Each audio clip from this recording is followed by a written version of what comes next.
Okay, I hope you've refreshed that cuppa and had your bathroom break and get ready to ingest some incredible knowledge from our next two speakers, Kristin Smith and Candice Bowditch, with how two NT girls became engineers at Google. Candice is an Indigenous Australia computer scientist from the Northern Territory of Australia. Her people are Larrakia and Wudjigin and Arabana people. She works for Google as a security engineer in Sydney. Candice is an Aurora Education Foundation International Study Tour Scholar, a Google Anita Borg Scholar and Global Shaper with the Global Shapers Community, which is a World Economic Forum initiative. She holds her Bachelor's in Computer Science from RMIT University and was the 2019-20 Vice Curator for Melbourne Global Shapers Hub.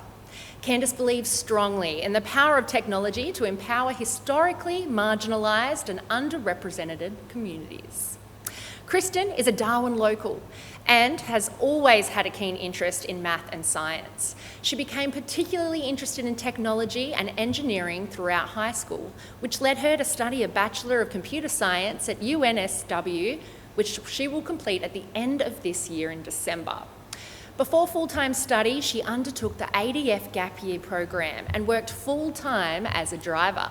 She was drawn to computer science as it gave her the tools to quickly develop solutions to complex problems, but she then found that the problem-solving aspect of security particularly interesting. Her passion for education led her to tutor various cybersecurity courses at UNSW and eventually apply for her job in detection and response at Google. The three takeaways that you'll receive from this incredible presentation is resilience, passion, and perseverance can take you almost anywhere.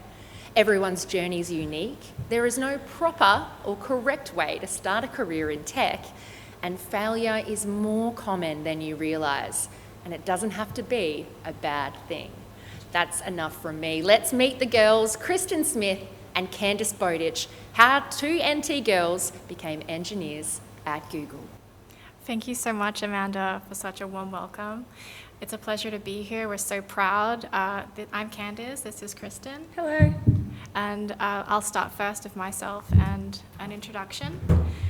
So I'm Larrakin Wudjigin on my father's side, that's Northern Territory Mob, Saltwater people, and Arabana on my nana's side, which is Central Desert. I'm a security engineer at Google. The amazing thing is I just recently learned that Kristin is actually a neighbour of mine just a few streets away. So not only did we grow up almost together in the same location, we now work side by side at Google in detection and response.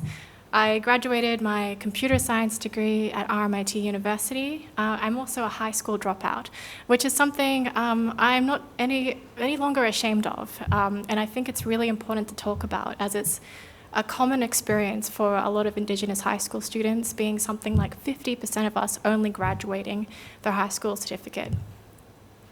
I want to do a quick shout out to my grandmother, Betty Bowditch. She's celebrating 90 years young on July 2nd. She's very, very tough, very resilient matriarch of my family. She saw a lot of critical moments in Australian history unfold. She moved up to Darwin with my grandfather, Jim Bowditch, who was a newspaper man. He raised a family with her of 4 in the Northern Territory, and for a period of time he was the editor-in-chief of the NT News for 18 years, from 1955. So it's very different now, radically different now. It's a bit of a tabloid, but back in the day it was a campaigning, left-leaning paper that fought for Indigenous rights. Also, my family are big hockey players, so you might know about that as well, being from the Territory. So my journey into tech, discovering my potential and developing self-worth through computer games. So at school, it wasn't exactly the most safe space for me. I felt very pigeonholed. I experienced a lot of stereotype bias. I experienced this thing that is known as the soft bigotry of low expectations, which I've described as the practice of expecting less of members from disadvantaged or marginalized communities, and thus implicitly not encouraging people to reach their full potential. So as a result, I disengaged from school and I did not imagine myself in any career, as I wasn't attending and I didn't have those conversations about my future. Just to juxtapose that, I've got a photo from the Google Anita Borg Scholarship from 2017, where Google flew 50 Asia-Pacific scholars from computer science studying their undergrad and postgrad to Hyderabad, India, and it was an amazing experience. Super inspirational. A lot of these women went on to have just incredibly thriving, vibrant careers, and it was amazing meeting them at that milestone. So furthermore, I was really lucky to have found my sanctuary in computers and gaming. I developed a love of reading. When I was 12, I was building my own gaming computer from my bedroom. I was making websites. I was creating digital art. I did a few IT courses at school, and I would do outstandingly and win awards. I was very privileged, I must note, to say that I had a computer at home, I had books, I had an internet connection, and that's what might have saved me from having a much harder life. Also another juxtaposition with a photo from the Aurora International Study Tour in 2019, where I got to be at Stanford Guest House. That was pretty crazy. So university times, opening a door that once felt close to me. Through my love of gaming, I found myself studying the Bachelor of Games Design at RMIT University. I saw it online, I spontaneously moved to Victoria with what savings I had, and I got in for a portfolio of my digital artworks, which I'd been working on since I was a kid. I felt extremely embraced by that cohort, had an amazing culture, and through that degree, I actually learned about computer science. That degree really resonated with me, and I was so excited that I quickly transferred through to it through an internal transfer process and good GPA. So pathways to education for Indigenous people. From an undergraduate level, as I mentioned, only 50% of us do go on to graduate high school certificates. There are alternate entry programs, with a special note to universities like University of Melbourne, which has a special bridging year for their Indigenous students for their undergraduate degrees, such as science. And I think that's pretty amazing, as it gives us the foundations that we might have missed during our education. There are also scholarships, short courses, cadetships, and other Indigenous education equity programs through foundations like the Aurora Education Foundation and the Australian Indigenous Mentoring Experience, which have changed the outcomes of those they've invested in, such as going from this harrowing graduate statistic of 50% to 98% graduation rates with those they've mentored. I'd also like to highlight the importance of Indigenous centres at universities as a home away from home, but a place to feel safe in your identity and be with your community. That's a picture of myself when I was a kid. That's a dingo. I just thought it was pretty funny, probably dangerous, but YOLO. So uni times and scholarships. As soon as I started my comp sci degree, my life really took off. I started the CSIRO Computer Science Cadetship with the Energy Flagship in New South Wales and Newcastle with Dr. Adam Berry. That gave me this incredible insight into the energy grid, but also things like threats to national security from critical infrastructure and cyber physical systems. So I got very, very interested in hacking at that point and understanding how to protect our systems.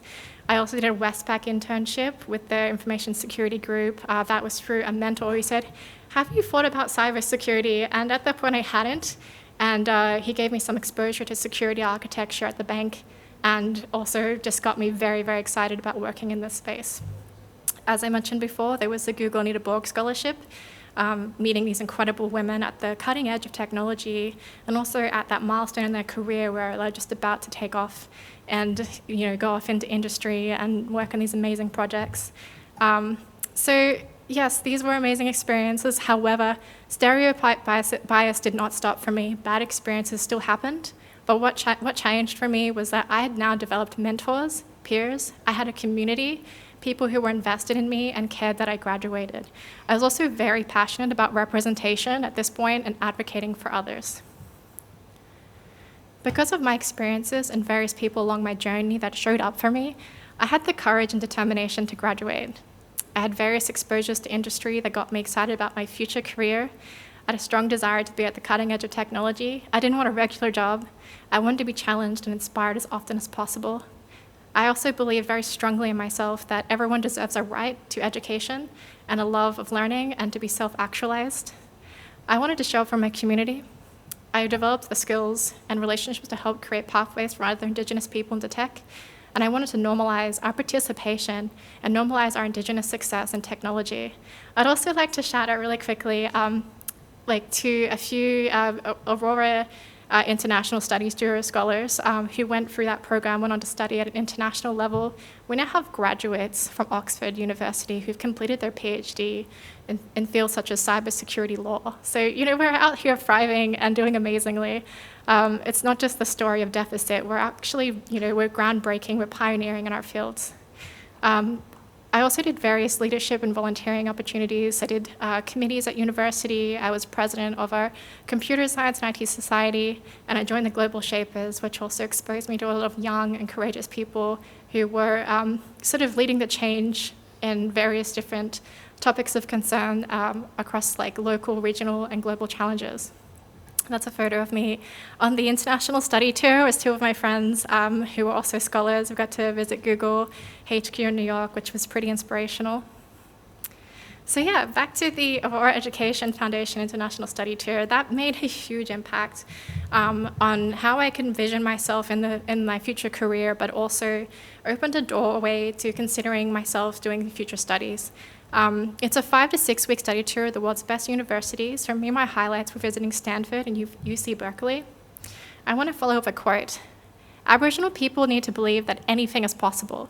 10 years ago, there had never been an Indigenous person studying for a full-time degree at Oxford or Cambridge. Now there are over 40 of us. And we have the trailblazers who came before us to thank. And that's by Dr. Jessica Bach, who's a 2012 study tour participant and 2014 Charlie Perkins Scholar to Oxford. And that's myself there with two of the other scholars at Stanford, really beautiful campus.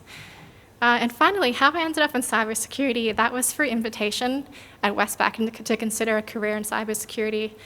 Through exposure at the CSIRO Energy flagship to threats to critical infrastructure and from hackers and nation-state-sponsored hacking groups got me super interested, created a hunger in me to be at the most interesting place, with the most interesting people doing the most interesting things. With a few steps, I found myself working at Google as a security engineer with a security surveillance team with Crispy. Thank you very much. I'll hand over to Kristin now. Hello, thank you so much to Amanda for the awesome introduction and Candice for sharing your incredible story. My name is Kristin, or you can call me Crispy, and I'm here with my wonderful co-worker and friends to tell you a little bit about how I got my start in tech and things that have really inspired me along the way. We are both security engineers and we work in the detection and response team at Google. We're basically building defences against attackers that could potentially compromise the company's information security. So, a bit more about me. I'm a Darwin local and I had a fantastic upbringing here in the NT. I loved anything outdoors and sporty, and I didn't really get into science and technology until I was well into high school. Becoming an engineer at one of the biggest tech companies in the world wasn't even something that struck me as a possibility until much later in my journey. Along my way to the job at Google, I worked full-time in the Australian Defence Force in the Army, and I undertook a Bachelor of Computer Science at UNSW. My journey's been a bit of a chaotic one, to be honest, but there's a few standouts that really gave me direction.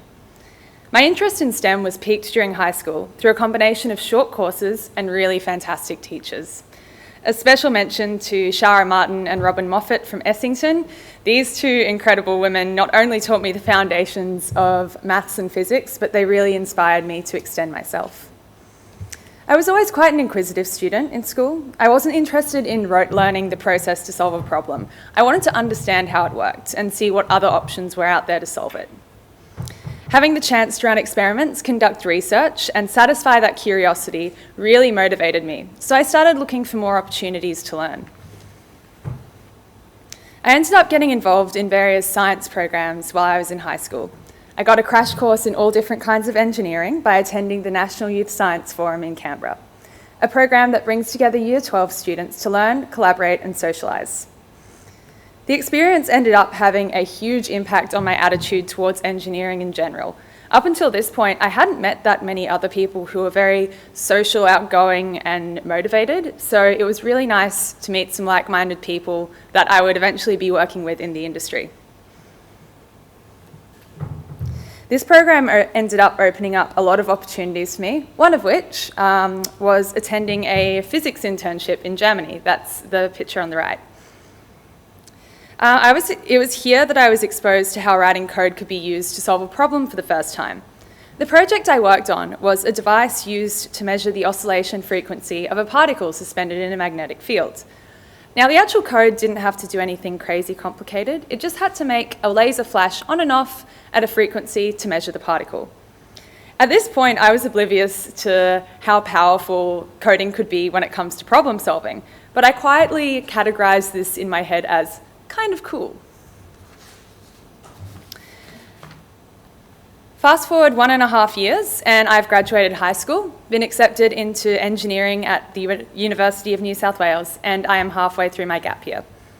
Year 12, Kristin decided that backpacking around Europe wasn't going to cut it financially for picking up, moving to Sydney and starting a new life, so she decided to give a job in the Australian Defence Force a crack.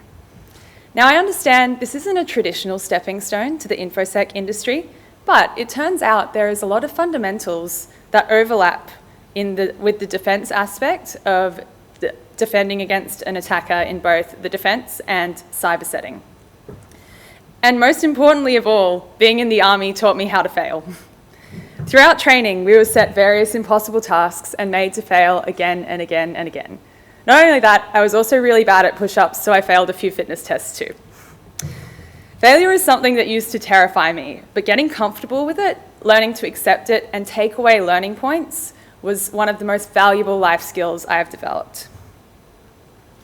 And it's a good thing that I learned how to fail and recover in the army because things went a bit south once I started uni.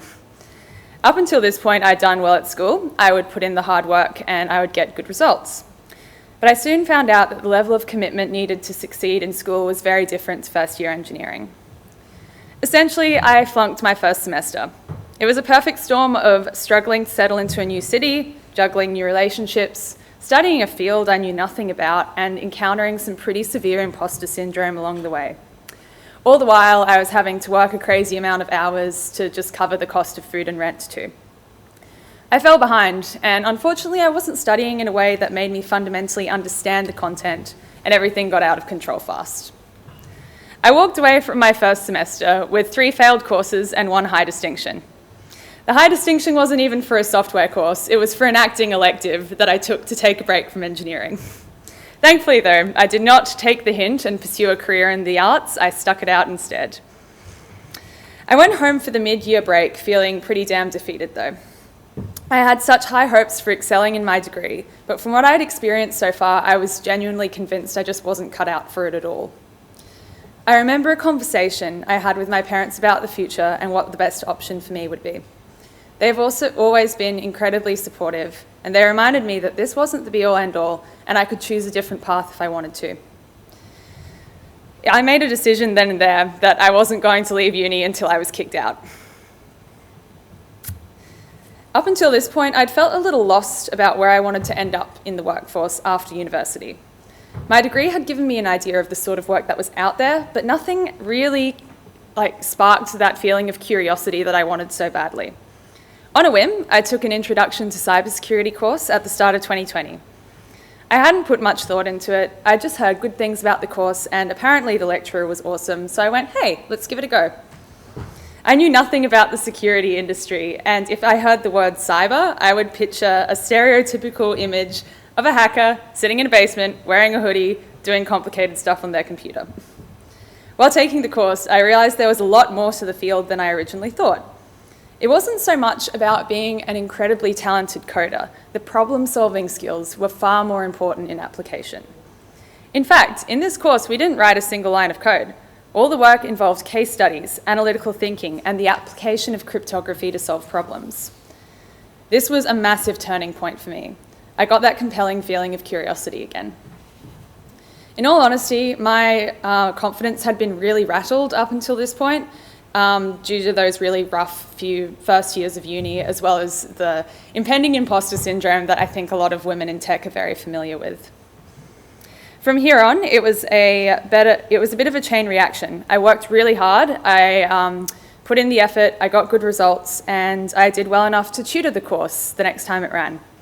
I also got to do more work within the security faculty, such as research and course development, and my curiosity just kept growing. I ended up at a security conference called B-Sides in early 2021. I bought my ticket intending to listen to some cool talks, learn some skills, and meet new people. One of those people I met turned out to be an engineering manager in the security surveillance team at Google. I had a great chat to him about what life was like as a security engineer at Google. I was starstruck immediately, in all honesty, not just by the insane work perks that you may or may not have heard about at the company, but by the idea of actually working on technology that was prevalent in not only my life, but the lives of everyone else I knew too. So from there, things moved pretty quickly. I resigned from the startup, which I was a software developer at. I studied really hard for the Google interviews on top of my regular uni courses because I was and still am a student. And I managed to land a job full-time in the security surveillance team. It's been a really challenging journey to get here, but I'm so glad that I took risks and stuck out the tough times because it really has been worth it. I think it's okay to not have a perfect plan with ending up to where you want to be in tech.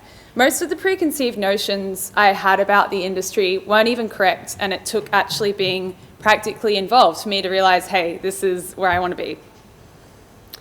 Specific goals are awesome if you know what you want, but being curious and taking risks has worked out fantastic in my experience. I've failed multiple times along the way, but I can say, hand over my heart, the only thing I regret is not having more confidence in myself. And that is me done, so thank you very much. Thank you so much, Kristin and Candice. That was so good. You're so inspirational, and at such a young age as well. One of the first things that I wanted to say to Candice as well is, I loved how you said you are unapologetically a high school dropout. What would you say to other young women who have dropped out, maybe feeling a little bit of a lack of direction or motivation, and maybe steer them in the direction of a career in technology maybe?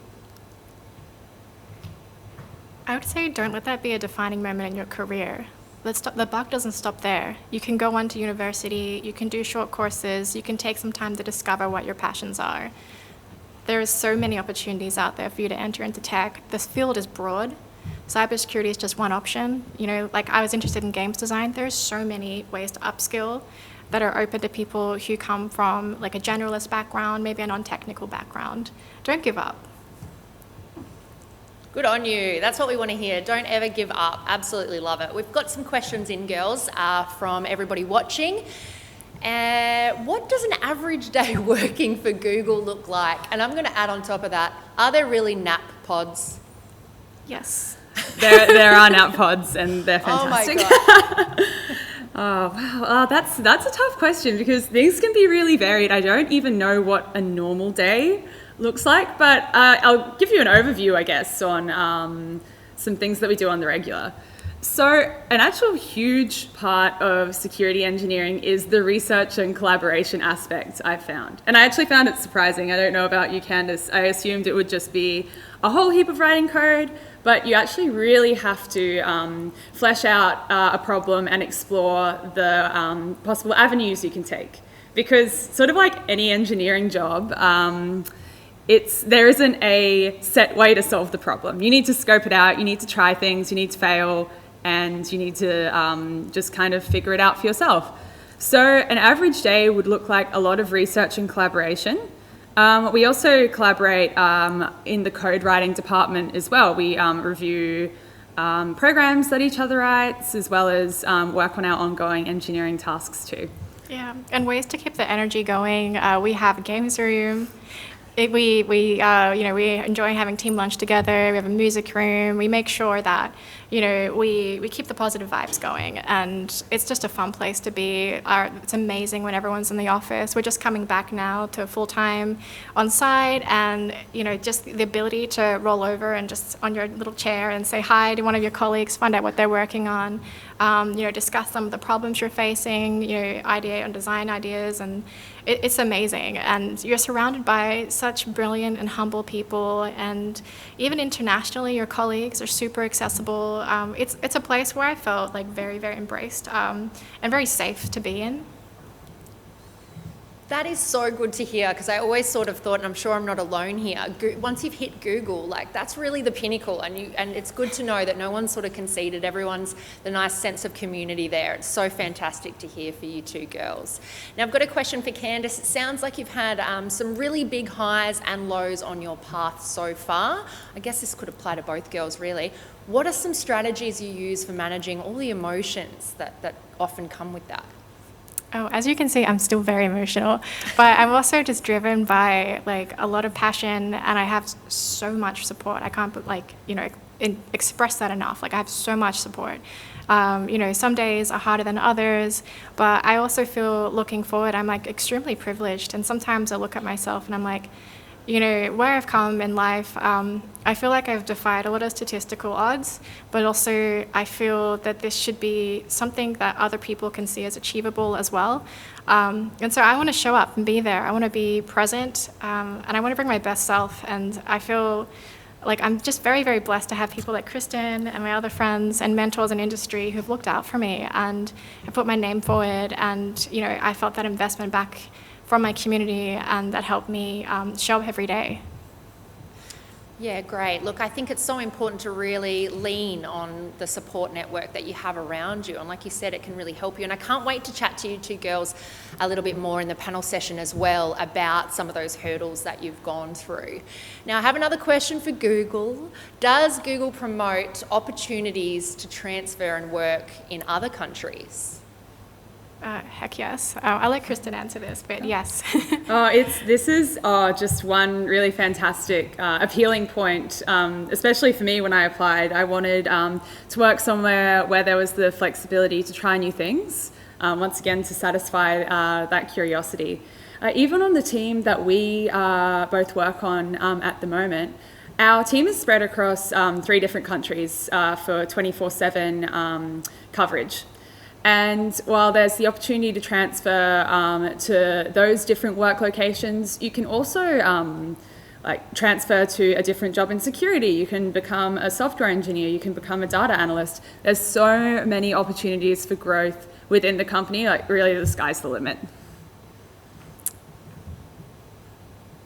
Excellent. All right. And one last question for you two. Are there skill shortages, do you think, in Australia for security engineers? Yeah, cybersecurity in general. In fact, a couple of years ago, I think the federal government decided to create like a cyber gap program. And there are numerous opportunities to now upskill and study cybersecurity at both a territory level, but take advantage of short skill courses. I think ADFA and UNSW created an undergraduate degree where it's on site, but it's over in Canberra, and it's completely, fully, funded in the sense there's no HEX fees.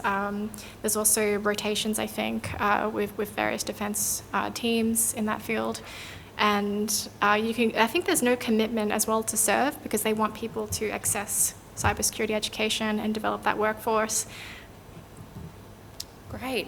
I lied before when I said that was the last question. We're getting so many in for you two girls that we need to ask just a couple more if you're okay with that. Kristin, you talked about failure earlier. How do you work through the feelings of failure but get back up again? How do you dust yourself off? Oh, this is a tough one. Well, first of all, I'll just preface it by saying any emotional reaction you have to failure is completely justified. It's okay to be sad. It's okay to be angry. It's okay to not have positive feelings towards it. I know I've never walked out of an exam that I know I've just failed and gone, oh gosh, this is going to be a fantastic character building experience. But it's what you sort of choose to do with the failure, and you can process it in a healthy way. And then I choose to let it motivate me. And I kind of think about what my goal is, how overcoming the obstacle of failure fits into the grand scheme of things, and I find that really motivating. Yeah, it's definitely hard to sort of see the positives in the mistake while they're happening. It's often when we're well past failure before we really realise that they are blessings. All right, one last question for you two. What is it like being from the Northern Territory working at Google? Is it intimidating at all?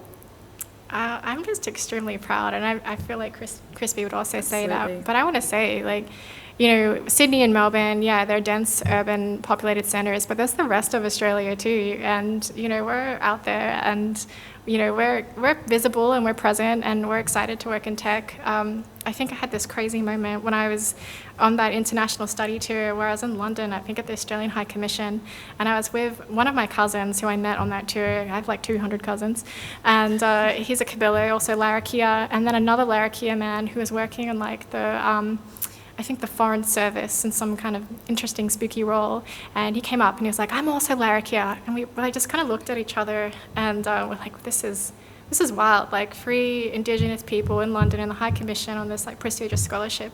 And I think I look back on that and I'm like, we could come from anywhere and we can kind of just achieve anything. And I think that's a great thing about Australia is that even though we have these gaps between, educational equality, that's, everything from Indigenous to, just Australian non-Indigenous, between like private and public school, we still have this incredible safety net. We still have this incredible like democracy where we can sort of still self-determine, and we can end up at places like Google. We can end up, in the High Commission in London together. Sorry, I'm rambling. No, that's fantastic. I just sort of wanted to add, in my experience from the people that I've met since working at Google, everyone has such diverse backgrounds and such an interesting story. So while they're not necessarily from the NT, they might be from somewhere else remote, they might be from overseas, they might have like hopped around the country or globe like through their whole childhood moving for parents' work. Everyone just has such a unique background and has a really interesting story to tell. So initially, I was kind of intimidated by the idea because I'm not really sure about you, but I didn't really hear about anyone sort of taking these big sort of like unicorn jobs. I didn't see that as an example. So I was initially intimidated. Once I got there and took a look around at the other incredible people and their backgrounds, I went, this is just going to be great. Oh, fantastic. You two are both such an inspiration, not just for young women everywhere, but for everybody. So thank you so much. Really look forward to chatting to you both again at the panel a little bit later.